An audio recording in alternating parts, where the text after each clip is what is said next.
Hi, everybody. Welcome to the public consultation for the methodology framework for carbon capture and storage.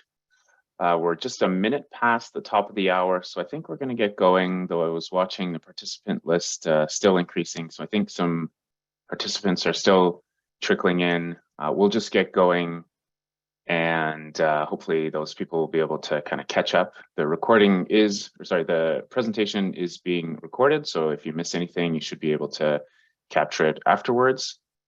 I'm going to turn it over to my colleague, Julia Gucco, who will be starting off our presentation today. And I'll just note to all our presenters that when it's your first time to speak, that you should please just introduce yourself. So Julie, over to you. Ian. Hello, welcome to today's webinar to present for public consultation the methodology framework for carbon capture and storage. As Ian mentioned, my name is Julia Gucco, Senior Program Officer here at Verra, Senior Program Officer for Energy Innovation. I have with me Ian Wahara, who you just met, Director of Energy and Industrial Innovation here at Verra, Matthias Cray and Engin Matt from the CCS Plus Secretariat, which is the lead developer for this methodology. Before we begin, I would like to mention that this webinar is being recorded and will be uploaded on the Verra website. And similarly, it will be shared with you following this webinar. All participants have your mics muted, and we ask that you please use the Q&A function to communicate with the panelists at any time during the webinar. Please feel free to send in your questions, and we will try to address as many as possible within the hour scheduled for this webinar.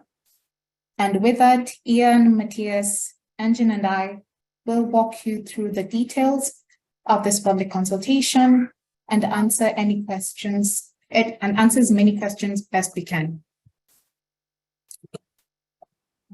Okay. So the webinar objective is to present an overview of the proposed methodology for carbon capture and storage developed under the VCS program.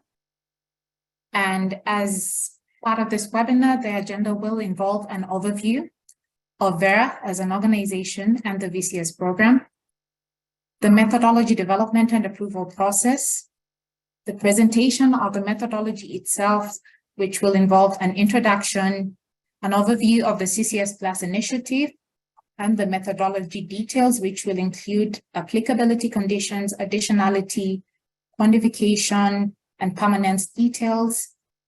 This will then be closed off with a Q&A session at the end of the presentations.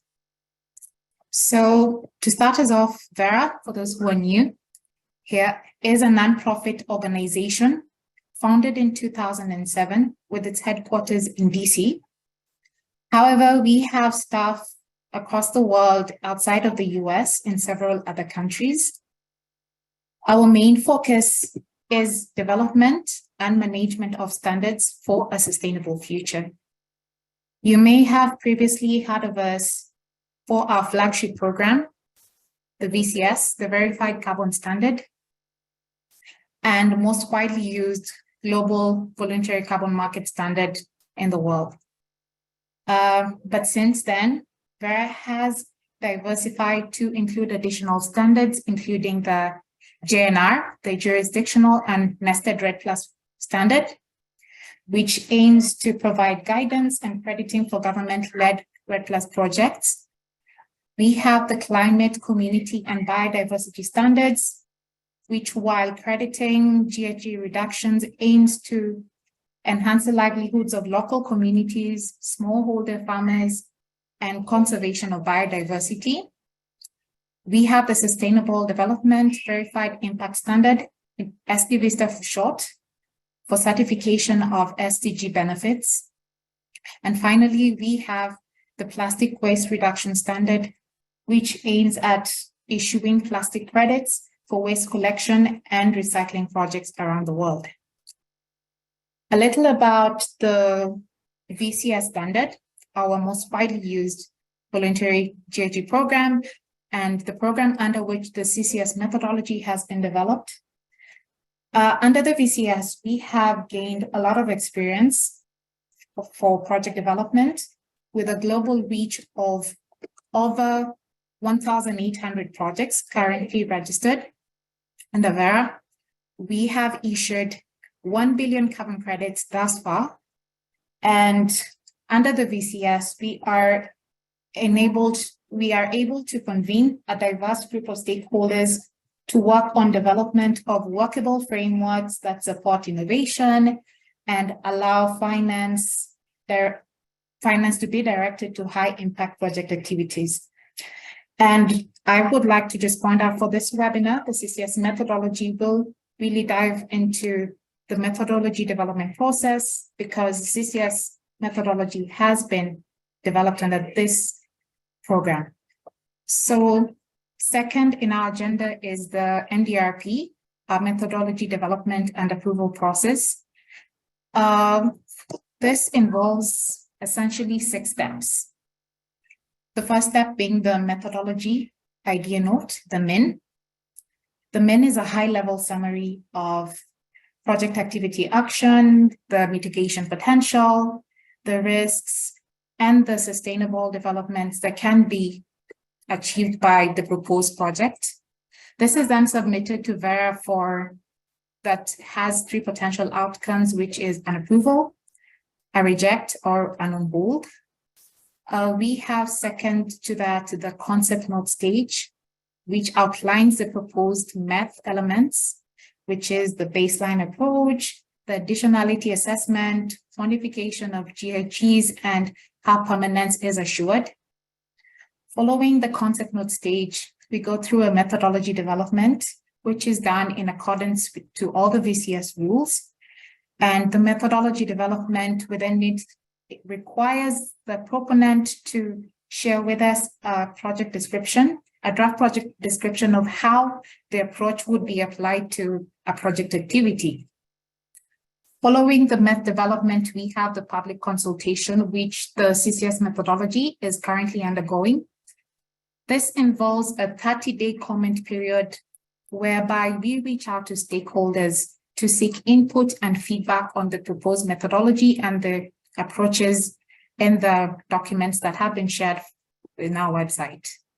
We then have a VVB assessment of the methodology and public consultation response, which involves integration of the feedback from the stakeholder consultation and a validation process by verified and validation bodies to ascertain that the methodology conforms to science and meets the criteria for climate action.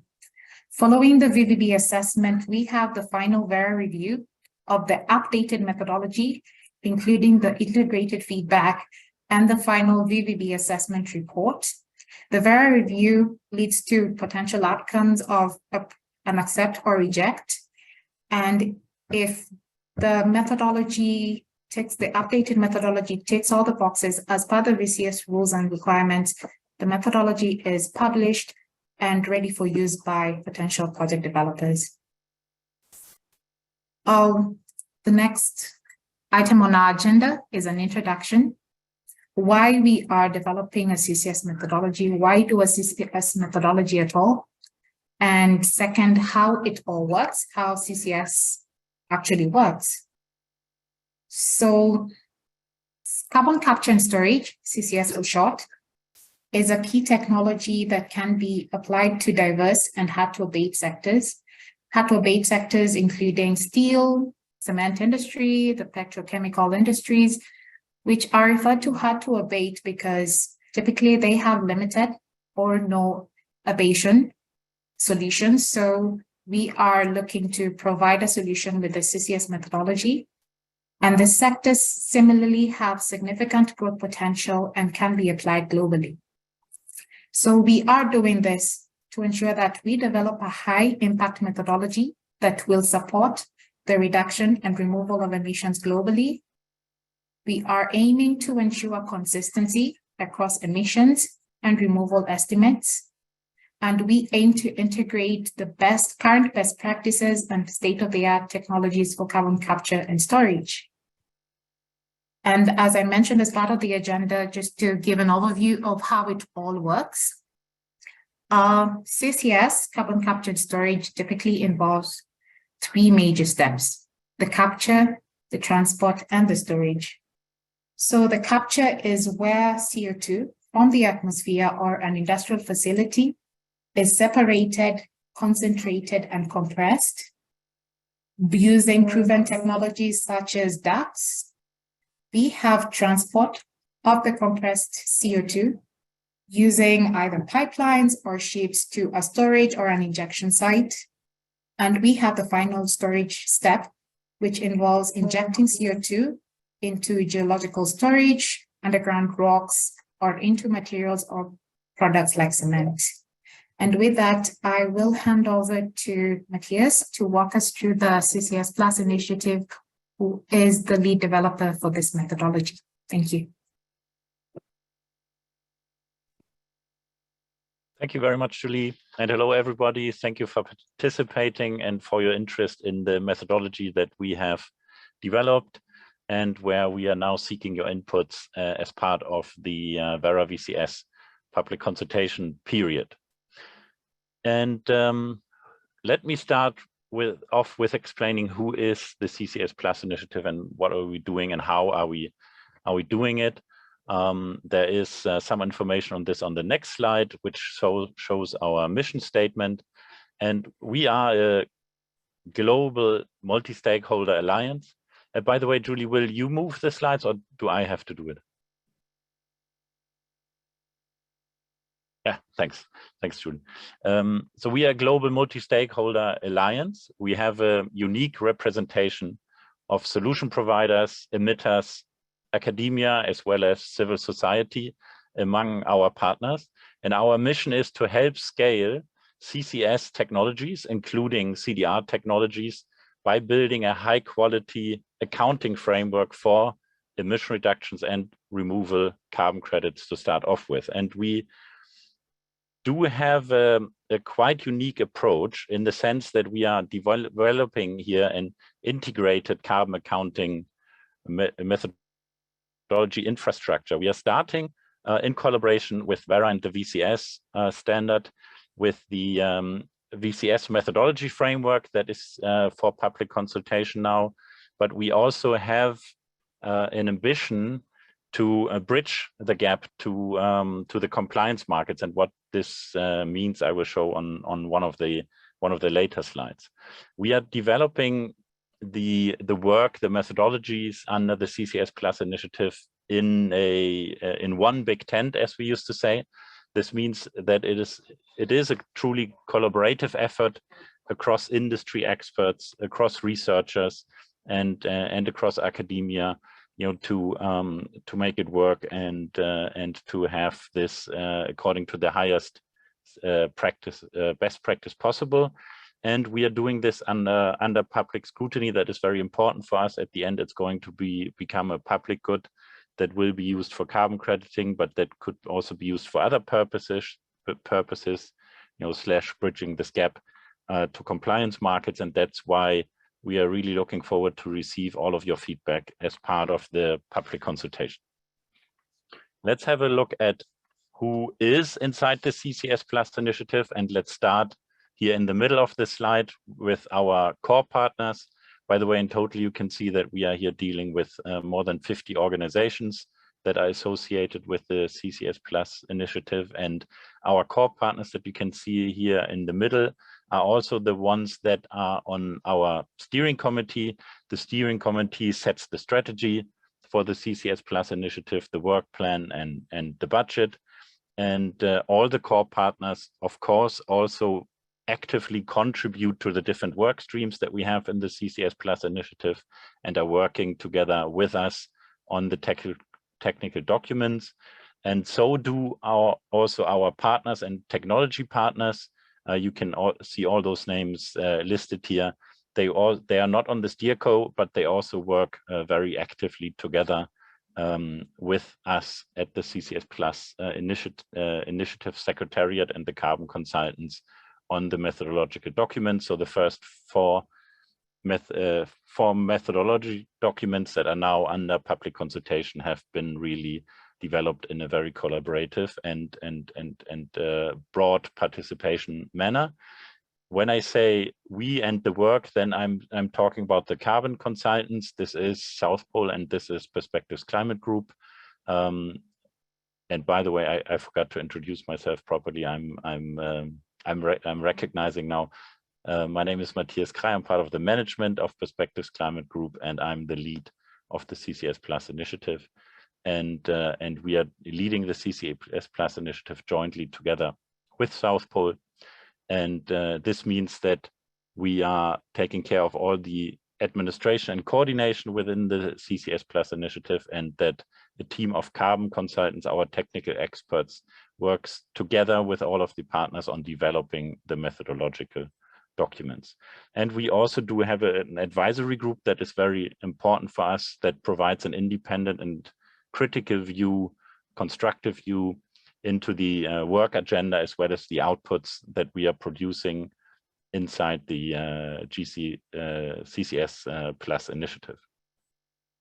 And of course, there is Verra as and the VCS as the standard setting body that we are submitting the methodological documents to. And Julie has just shown the process that the methodologies and the outputs will have to go through before they can be finally adopted by the VCS as an approved methodology. What makes the CCS Plus initiative or our approach to developing the methodology special? Well, there are numerous features that later on Ian will present when he talks in more detail about the methodology, but there's one particular point that I would like to highlight here, and this comes back to our main objective of developing an integrated approach for carbon accounting, carbon crediting. And what we mean by that is that as we're dealing with a value chain beyond the capture, the transport, and the storage, with different players, different entities involved in this value chain, different kinds of capture technologies, different modes of transportation. We can talk about geological carbon sequestration. We can also talk about long-term use in products, for example. So this is to say that there can be different activities carried out along the value chain. And what we mean by integrated is that the methodological documents that we are putting out can be combined in a plug-and-play fashion to make sure that all the relevant greenhouse gas emission sources are covered under a carbon crediting project. How do we do that? We are developing a framework methodology. For example, the methodology that we've come out with for public consultation is the CCS Plus methodology. And under the CCS Plus methodology, or to be used with the CCS Plus methodology, we are developing different modules that represent different technologies along the value chain. So we have different methodological modules for capture, for transport, and for storage. And the modules that we have come out with now is the direct air capture module, is the all types of transportation modes module, and is the saline aquifer storage module. So if you as a project participant want to develop a project where the CCS Plus methodology is applicable to, then you take the methodology, you take the corresponding capture module, you take the corresponding transport module and the storage module, and then you use those methodological documents in order to fill the project documentation. In my last slide, I would like to mention how we are planning to bridge the gap between voluntary and compliance markets. And I would like to take a look at with you first to the left side of this slide. And there you can see in gray, you can see the project level methodology framework and modules that we are developing under the CCS Plus initiative. So it's a project level. That's what we're used to when we're doing carbon crediting. But we believe that beyond the project level, the methodologies that we are developing have a high value to be used at the regional, national, and supranational level. And what do we mean by that? We mean this in the sense of they can be, in our view, very good starting points for developing monitoring, reporting, and verification frameworks under different instruments. They can be Article 6, they can be cross-border accounting instruments, they can be tax rebate schemes. So all of those schemes that need an MRV framework can benefit from the methodologies that we are developing, so that financing and piloting and scaling can happen, which is needed in order to scale this market and those technologies. And how we are doing this, how we're concretely bridging the project and the different other levels up to the supranational level, is we are doing this through what we call compliance guidances. And we are going to come out, or we are very soon to come out with a compliance guidance on the EU and how our methodology can be used there, for example, in the context of the CRCF. And we will also soon release a compliance guidance on the Article 6, and we have started already a compliance guidance on US regulatory incentives. You can see here more compliance guidance that we are going to come out with as part of our work plan in the future. So I'm going to end my presentation and my intro into the CCS Plus initiative here. I'm looking forward to any questions that you might have on the initiative, as well as the methodologies that we've put out for public consultation. And I'll assume I'll hand back over to you, Ian. Thanks, Matthias. So I'm Ian Kuwahara, Director of Industrial and Energy Innovations here at Verra, and have been working closely with Julie and Matthias on the development of the methodology.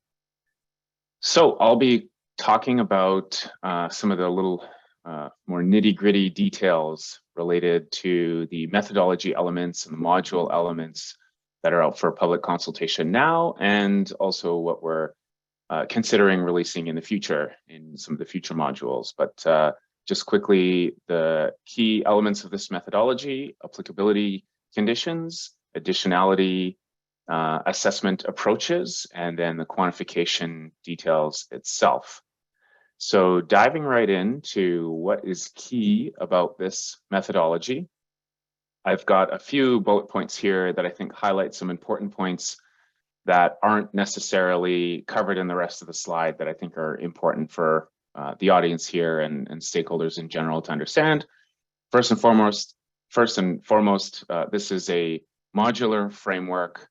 It allows different project configurations to apply components, or as Matthias described it, a plug and play documentation system to help simplify the quantification and make the number of pages that any one proponent has to read to understand what they have to do for the quantification lower and simpler. The other benefit described in the second bullet is that it's adaptable to future modules and tools being added. So as technologies evolve, or as things become maybe more common or less common, it allows us to make changes and evolve the framework without having to change all of the documents. Interestingly, as described in the third bullet, this is a new sectoral scope for the VCS. It's sectoral scope 16 for carbon capture and storage. You can find the sectoral scopes on the VCS website. An important point that we think merits early sort of identification and acknowledgement is the fact that this methodology differentiates removals and reductions. The VCS program did a public consultation on a removal label in mid-2022 and has published the responses to that public consultation, I believe, early in 2023. And so changes to the VCS program to allow for differentiation between removals and reductions at the credit level, so effectively a label for removals, are forthcoming.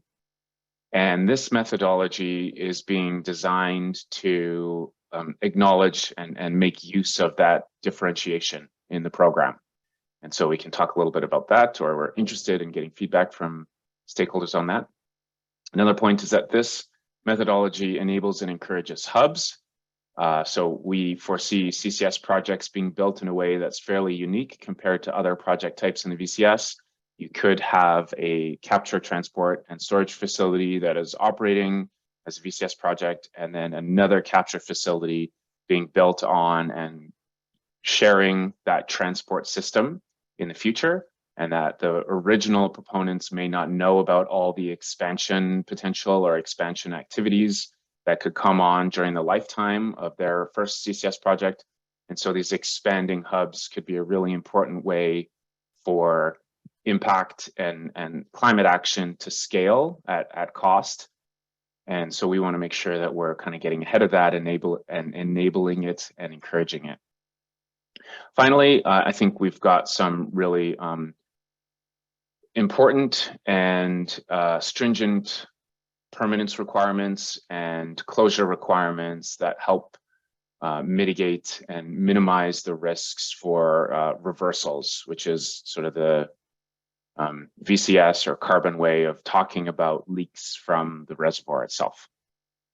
So those are the key points. Moving on to applicability, I'll just kind of overview the maybe highlights of applicability conditions that are listed in the methodology framework document, as well as in each of the transport, capture, transport, and storage modules. So this isn't all the applicability conditions across the 4 documents, but it's sort of maybe just an overview.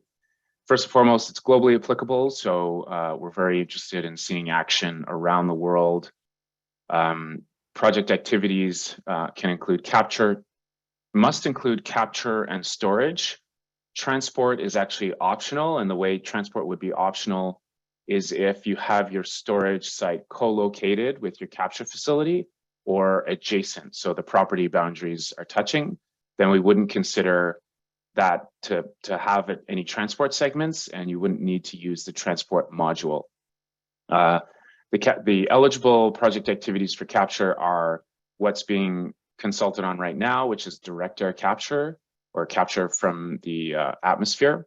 And then future modules, we currently are intending to include BECCS or bioenergy carbon capture and storage, post-combustion capture, so from point sources like power plants, coal power plants, for example, industrial sources, so these could be petrochemical or chemical processes, hydrogen production for steam methane reforming, for example, and then lastly, from oil and gas, in particular, acid gas separation or native gas, native CO2 at gas plants.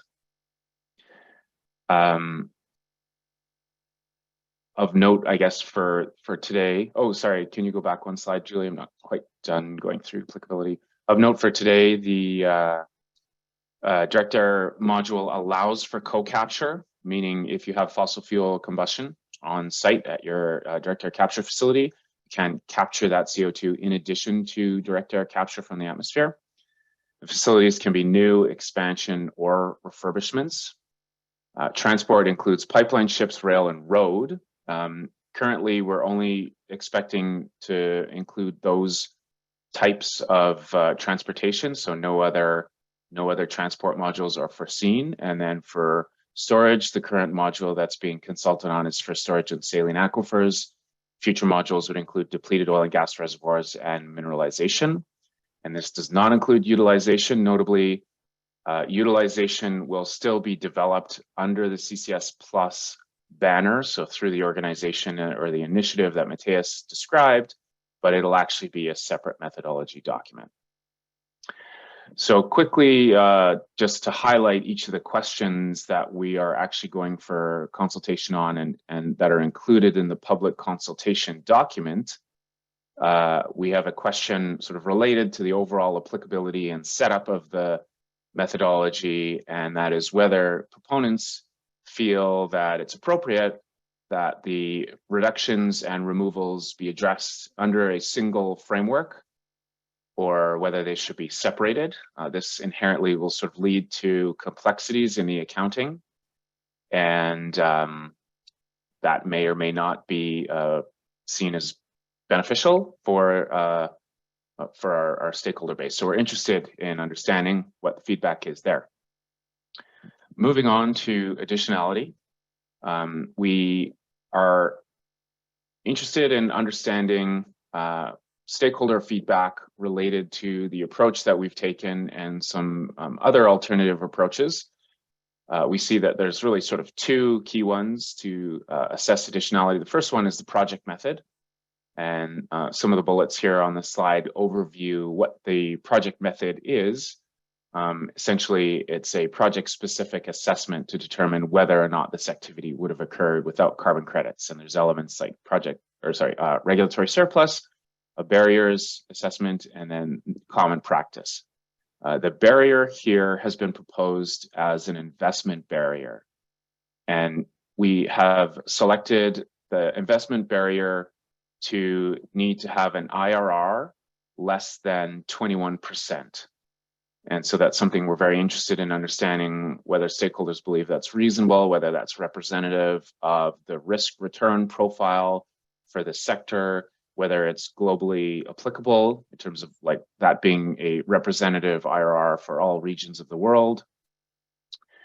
And guidance has also been provided in the methodology document about how to account for costs and revenues associated with the project. And in particular, when you have a collaborative hub approach and different actors are perhaps transacting CO2, so capture facilities may be selling or buying CO2 to the storage facility, or sorry, capture facilities may be selling and the storage facilities may be buying, or vice versa.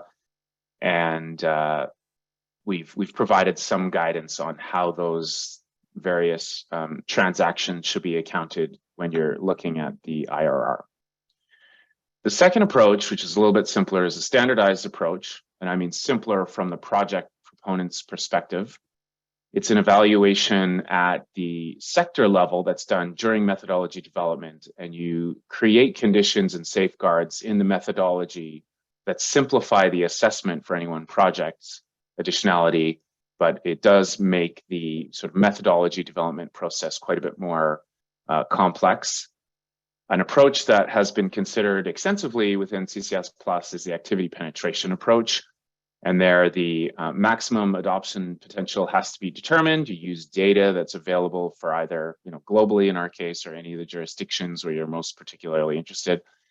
And then the adoption must be determined to be less than 5%. And then that activity becomes sort of de facto at the methodology level additional. And so we think in many cases, in many regions, that CCS will be below the 5% threshold for activity penetration. We've struggled to get data, and we also think it's in some cases hard to determine the maximum adoption potential, in particular for DACs.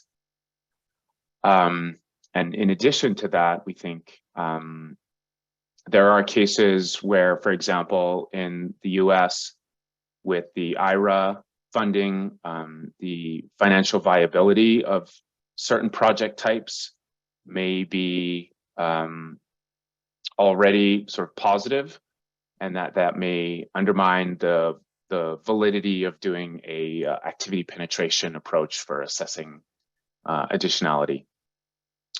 So the questions that were included in the public consultation document are shown on the screen. We've got 5.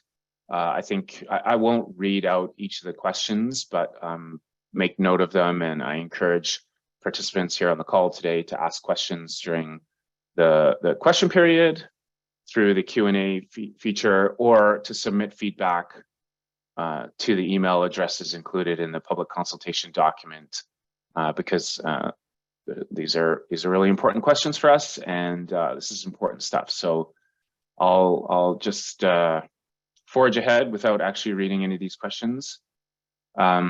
Next section is about the quantification itself. So the overall Highline quantification approach is similar as it would be to other methodologies, so baseline minus project and leakage emissions. The baseline in this case is CO2 injected at the storage site, so you actually measure the baseline volume at the storage site during the project. You would deduct any non-VCS CO2 that will be a module or a tool that's released later in the development of the methodology framework, so we're not consulting on non-VCS CO2 right now. Project emissions would include all the fossil fuel electricity consumption at capture, transport, and storage sites. And we have considerations in each of those documents for third-party cogeneration energy supplies. So that includes off-site generation. It also would allow for waste heat utilization. So in many cases, there could be waste heat that is valuable and useful for things like reboiling capture fluids or regenerating capture fluids. And so we allow for that.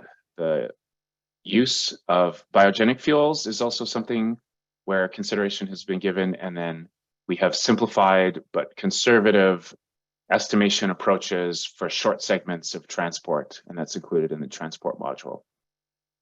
Leakage in this case is meant to describe sort of from the carbon accounting vernacular perspective, emissions that are occurring outside of the project boundary. So we are respecting the sort of lingo of the carbon world and maintaining that use of the word leakage here.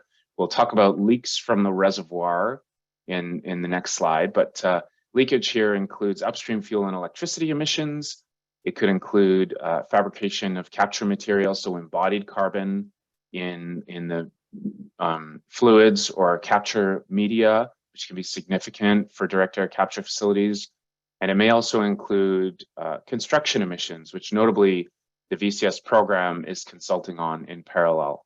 So I'd encourage participants to go check out the program consultation on construction emissions as it relates to particularly to DACs.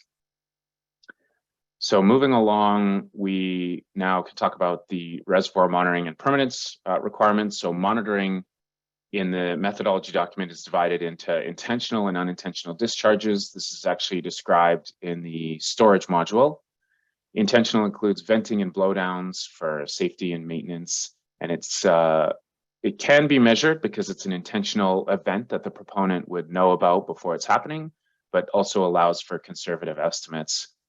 For unintentional, it's divided into the surface and subsurface.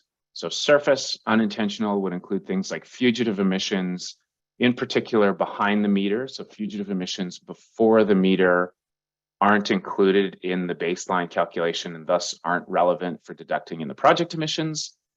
And then similarly, equipment failures or line breaks or ruptures in pipelines and things like that. So that's all sort of considered surface. And the subsurface, these would be what I think most people think about when they think of the risk of non-permanence when it comes to CCS, and that's reservoir losses. And so there's a monitoring plan requirement in the GCS requirements document, which is a program document. And the methodology has furthered that requirement by defining the need for a detection threshold for each of the monitoring techniques and a monitoring frequency.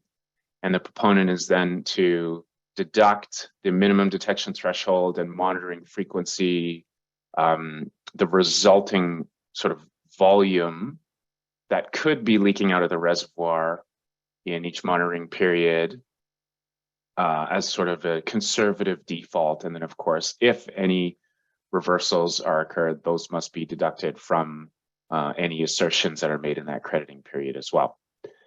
Next slide. So here again are the questions that I've kind of surfaced from the public consultation document.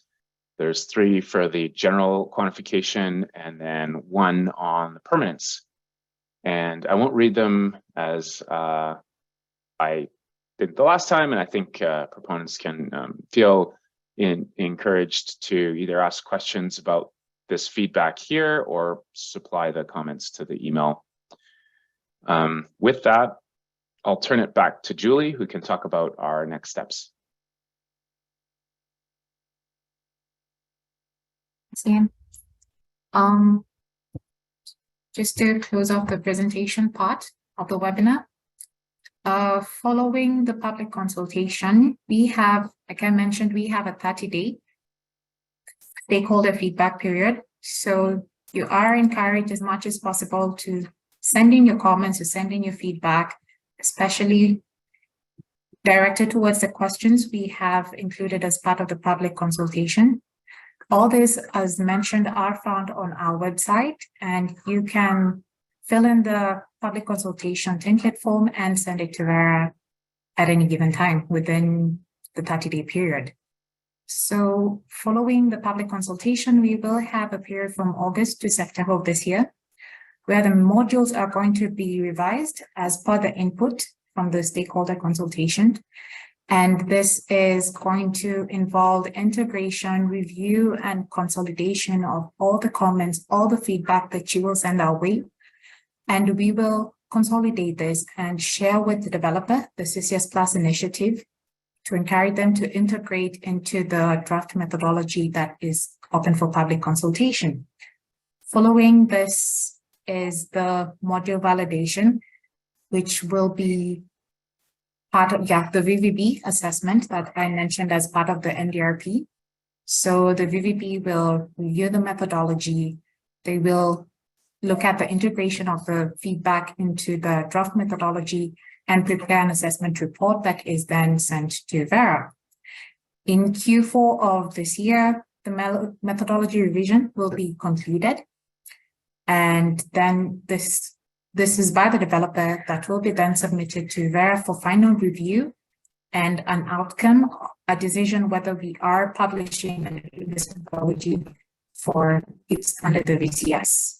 So this will be finalized in 2024, and the revised methodology will be ready for use by potential project developers looking to develop projects under any of the modules that we have put up for use.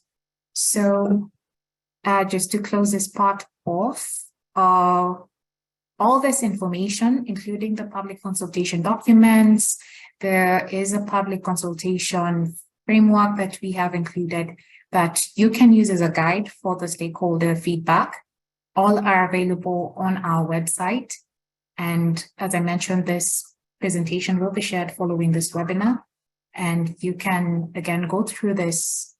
You can go through the slides, you can go to our website and just read through the documents and send in your feedback. Just to reiterate that the public comment period is open. Currently, it started on 30th of June when it was officially published for consultation.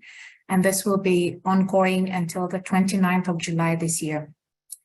All comments will be submitted to the email address that is on this slide, the methodology's email address at vera.org. And then following that, just to reiterate this, Ian can close off this point of the presentation just to add that we do have other ongoing work that are very relevant to the methodology development for CCS. And Ian, close off this point. Sure. Yeah. Thanks, Julie.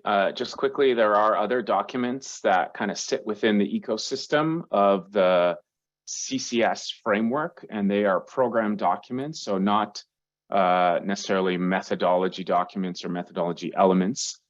And those links are shared there. So it's the GCS requirements document and the non-permanence risk tool. Those were released earlier this year. And there are program consultations that are ongoing, and those are for program changes. And as I mentioned, one is related to the embodied carbon for construction emissions, and this is particularly important for DAX projects, which is the topic of the methodology consultation today. And we do have potential changes being consulted on for activity penetration as well. So I encourage participants to go look at that draft consultation. There is the potential for future updates related to this work. So we may digitize the MPRT, which is part of the digitization program here at Vera. And then we're also looking at an electricity tool within the VCS and that would make more consistent measuring electricity consumption across all project types and may provide guidelines for purpose-built green PPAs. So I think with that, we can finish off the formal part of the presentation and move to question and answers. So I'll be starting off. I think I'll just kind of go through the list and pick off ones that either I or other participants can answer. And just for everyone's knowledge, please, if you have any burning questions, type them into the Q&A, and we'll be going through that list and answering them here either live or by typing answers. So the first one I'll talk about is, could you please give an example of a CCS project briefly? So this one, I think maybe is covered in the slide that Julie presented, which showed an image of a capture plant and a pipeline, and then a really deep well delivering CO2 underground into a reservoir. But maybe to expound on that example a little bit, it could be that there is a natural gas power plant that is burning natural gas and emitting CO2 into the atmosphere.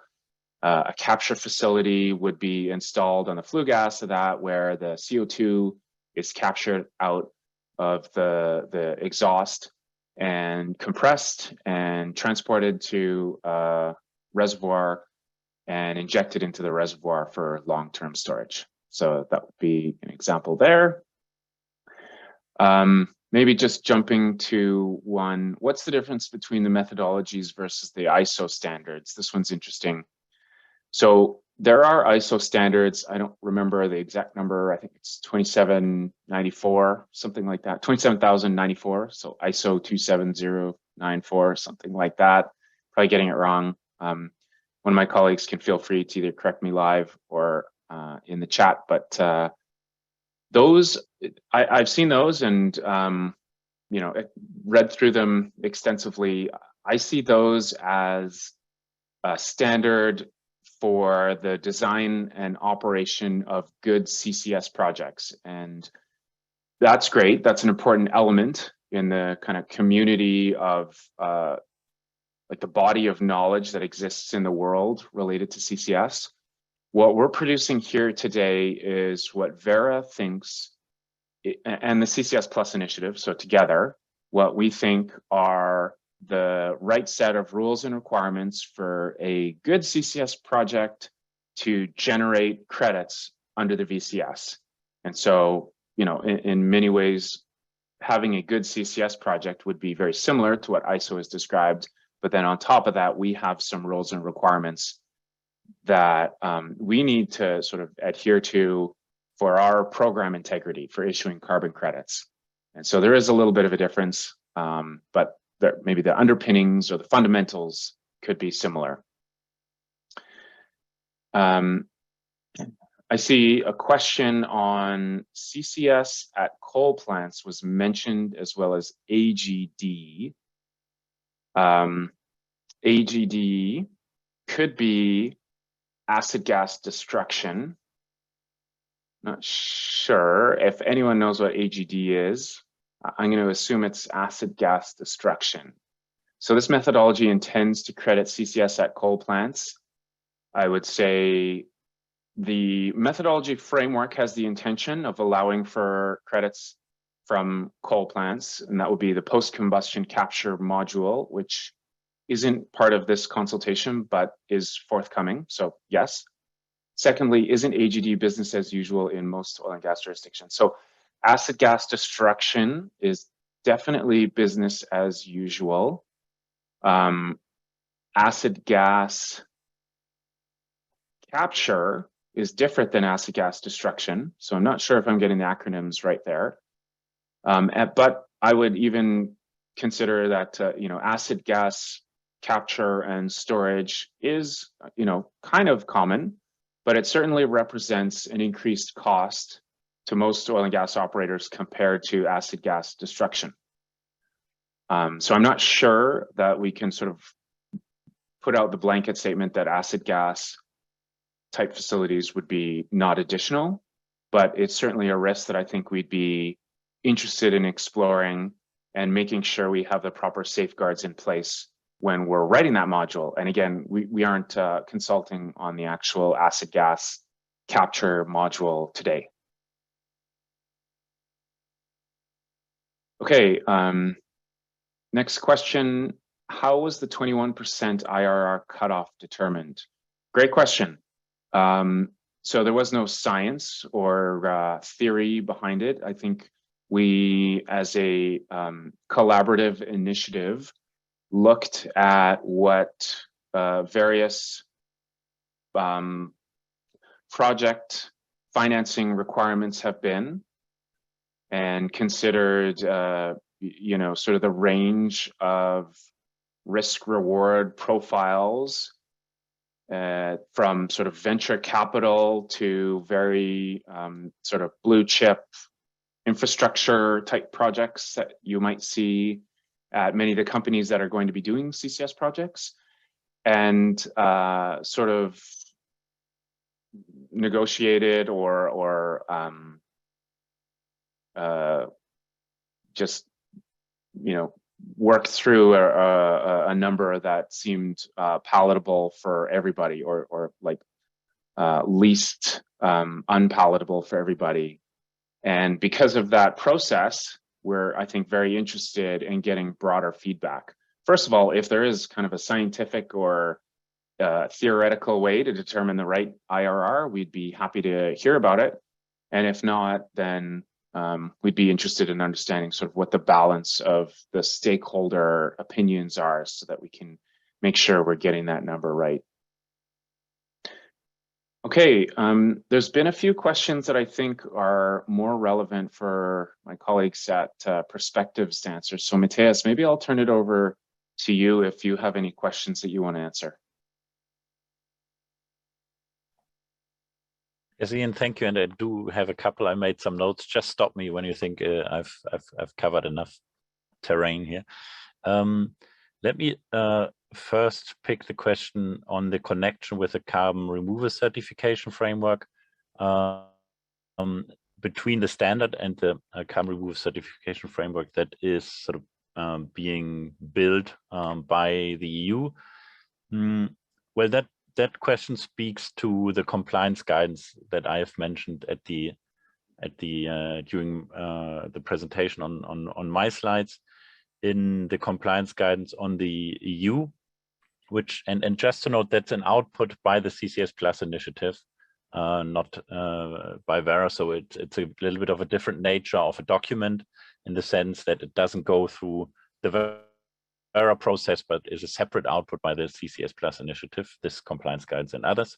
And there we are reflecting on, let's say, the usefulness, and if so, you know, how the methodologies can be used in the context of the carbon removal certification framework in the future. And we are going to come out with this in the next couple of weeks. And I think it will be a very interesting read. Then we had a question on how would BECCS be different from CCS, saying that BECCS would be -1 and that CCS would be 0. I think I understand this question in the sense that indeed it is different, because BECCS as a project type that is capturing atmospheric CO2, that's the condition, from sustainable biomass, and when the CO2 is stored permanently, then the outcome is a removal. Whereas when you have a classical CCS project, and the one that, for example, Ian has described earlier, where you're capturing the CO2 at a point source, such as a power plant from the flue gas, and then you permanently store it, then the outcome is an emission reduction. And I think the author of this question exactly meant that when he said -1, then in my words a removal, and 0 in my words an emission reduction. We had the question, how will individual projects allocate shared emissions in a hub? That is a great question, and that is something that that was very important for us to work on, and to work on in the sense of finding a solution, because we will have shared infrastructure On the transportation side and pipelines, for example, we will have shared infrastructure on the storage side. So in the next documents that we will send for public review, we will include a tool for differentiation between carbon crediting and non-carbon crediting CO2. There we will apply the approach of a mass balance across the value chain. And this means that there needs to be collaboration across the value chain of the different entities. And that brings me to the other question, which is, with the modular approach, what is a discrete VCS project and how is this handled? So a discrete VCS CCS project would always involve an entity that is carrying out the capture, an entity that is carrying out the transportation, and an entity that is carrying out the storage. They might be one and the same entities, but in a lot of cases they might not be, but only one can be project proponent, but they will have to do this together. And this is what, Ian, if you want to say a few words on this, I think that might be useful as well. You know, how this doing it together can look like. Yeah, I think it's a great question. And it is a departure from probably the mindset of like the project boundary and the proponent in other project examples within the VCS, because I think these projects will naturally become large hubs. Like, you know, Northern Lights is an example, and there's many other hubs that have been proposed around the world. So these will be large, sort of sprawling infrastructure projects. And as per our program rules, a project boundary will be defined, and the stakeholders who are legally responsible and in control of the capture, transport, and storage systems are the proponents. So it could become a very large group of people or companies and just be a very large project. So that's the first thing. You know, it is just maybe very large and you know, much larger than many of the other project types within the VCS, both in terms of the physical scale or the dollars involved. Second, we are allowing for project expansion. And this is something that's included in the GCS requirements document and is specific right now just to like CCS projects. So a project can have capture, transport, storage, and after 5 or 10 years, a new capture plant can be added onto that. And it's essentially adding more sort of capacity, if you will, to the original project. There may be new proponents, it may be a different capture facility. And so we've put forward rules for how we would accommodate project expansion. And this is to facilitate, encourage expanding hubs, which we think is an important kind of strategic component of encouraging CCS and encouraging the climate action that comes with it. So yeah, I think that's maybe what I'll say there. Back to you, Matthias. Thank you, Ian. Then we had several questions on utilization, so CCU. And indeed, in public consultation, we are now with the CCS plus methodology. And we have already started a concept note for CCU plus, for a CCU plus methodology. And the U there stands for long-term utilization. So we have 3 modules that we want to develop under this CCU plus methodology framework. For example, mineralization and construction materials.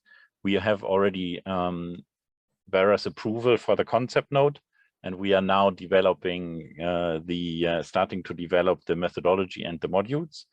And we also have the plan to work on short-term CCU, but there is no concept note there yet. So this work is not has not accelerated as to the same level as the long-term use of the CO2.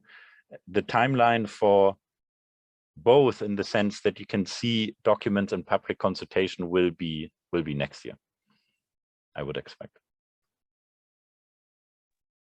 Great. Maybe I'll just jump in and mention that we're at time. So I think participants can feel free to jump off, but I can stay and answer a few more questions, just because we have quite a long list of questions. There's a lot of great engagement here. So happy to do our best to try and get through a few more of the questions. But if participants want to jump off, they can feel free to do so without any guilt. And similarly to my other panelists, if you have other meetings or engagements that you have to jump off to, now would be appropriate time. So I'll maybe take it back, Matthias, and answer a few more questions from my side. So one was, how was the market adoption limit of 5% determined? So that was mentioned on the slide about additionality, and in particular, the activity penetration. So the 5% threshold was actually taken from the VCS methodology requirements. So it's a program document that's been defined at the program level for many years. Not sure how it was originally determined, but I do think it is also a part of the common practice or activity penetration assessments in CDM documents. So I think there's some commonality there between the VCS and the CDM, but it's a program document. So it wasn't determined in the sort of last few months as part of the CCS Plus initiative's methodology development. Have you specified unintentional from subsurface during the project, sort of during operation and post-closure? So this is a question, I think, focusing on the quantification of reversals, so the quantification of leaks, some from the reservoir.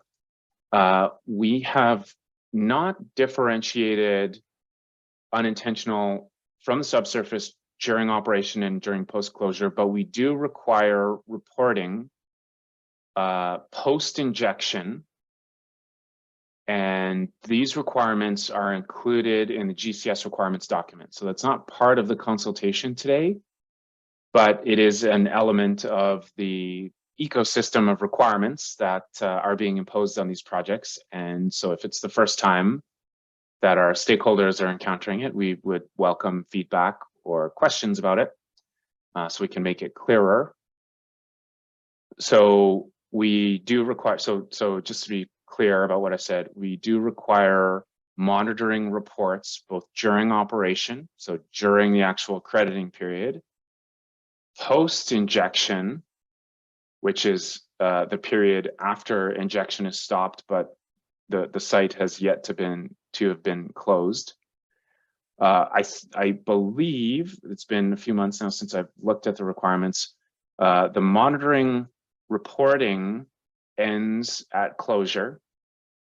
There are some requirements for post-closure monitoring, but the reporting does not have to go past that.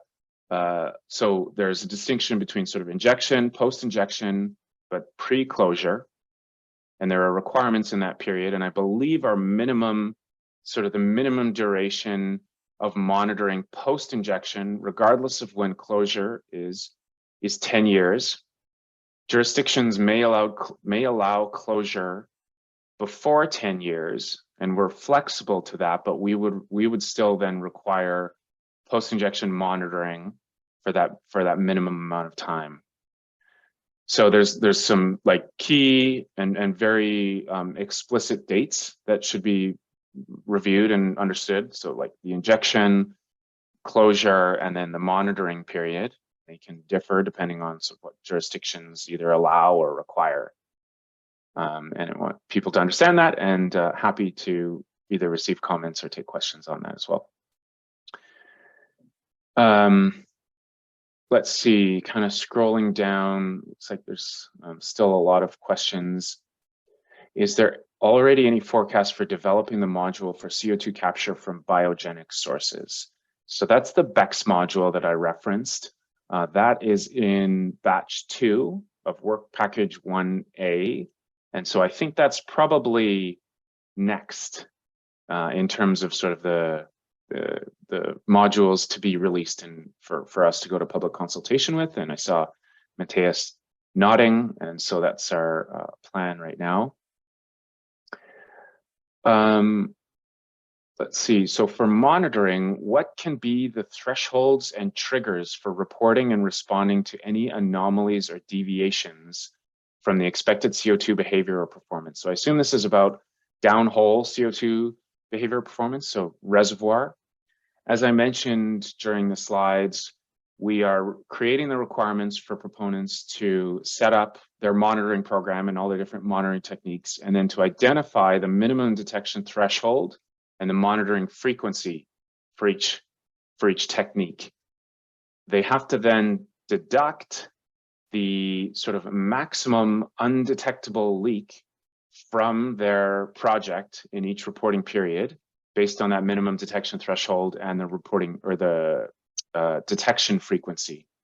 And so that's kind of an inherent incentive to keep your minimum detection thresholds as low as possible and to increase your detection frequencies as high as possible, because you're basically paying for the maximum undetectable leak for the duration of that crediting period. And we think that's unique and powerful, maybe even, you know, we think it's a good way for kind of finding or striking that balance between how to encourage best performance, but without being too prescriptive in our requirements. We hope others see it that way, but we're open to feedback. So we don't set a threshold for what the reporting, you know, threshold needs to be, or what detection threshold there needs to be for any anomalies. We just sort of set up this incentive structure and then let the participants make their decisions as they will.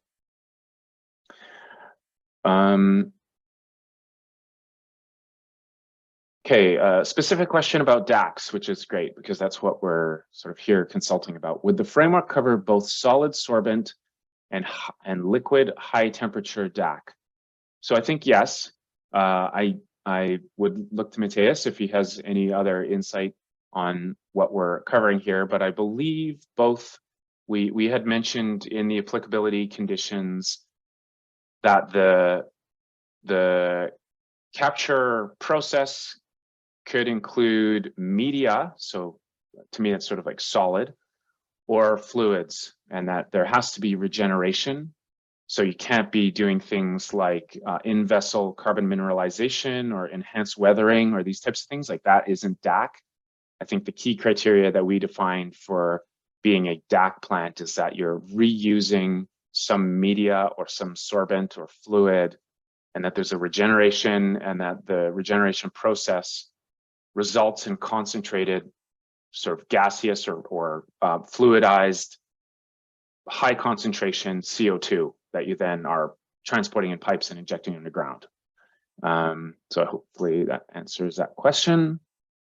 Maybe Matthias, if you have any other questions, I'll turn it back over to you. Yes, thank you, Ian. I noted a couple.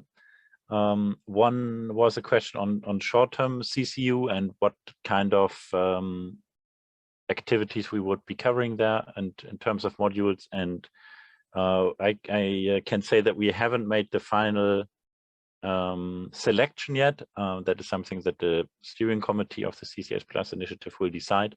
But the candidates we are looking at include, for example, plastics as well as fuels. Then there was a question on why we started with only one capture module in the public consultation process now and not more, and what would be the others.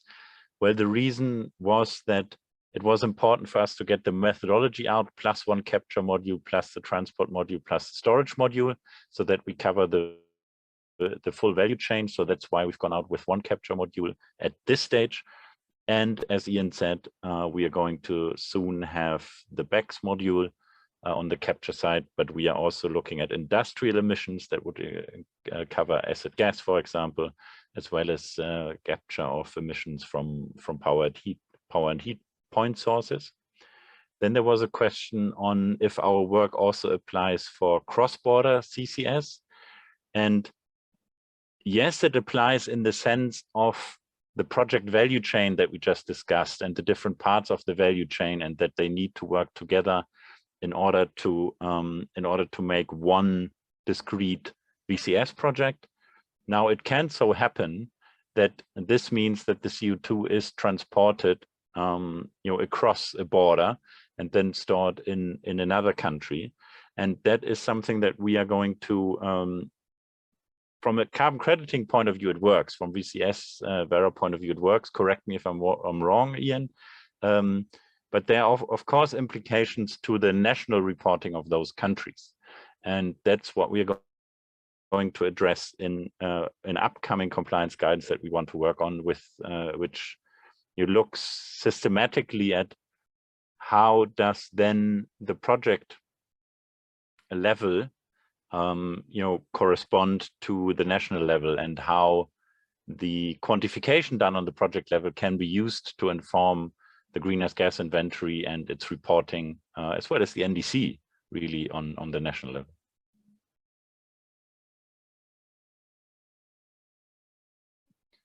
Great, thanks, Matthias. Just a couple of more questions, and I think we'll end it. But there's a few good ones here that I think I can take. So, in a CCS regulated market like the UK, where the policymakers cover all costs and recognize a margin to the implementer, is the credit generation allowed? Did Verra already consider these cases? So I think what this person is talking about is contracts for difference. So we have considered contracts for difference, and they are potentially viable within the additionality assessment framework that we've proposed. There is some guidance that's included in the additionality section of the methodology document. If I try and cite it right now, I might get it wrong. So I encourage the stakeholders who are interested in this to look at the guidance for how we've treated contracts for difference. Essentially, I think what we've done is we've laid out some conditions that will either sort of validate or invalidate a project that's using contracts for difference as part of their project financing.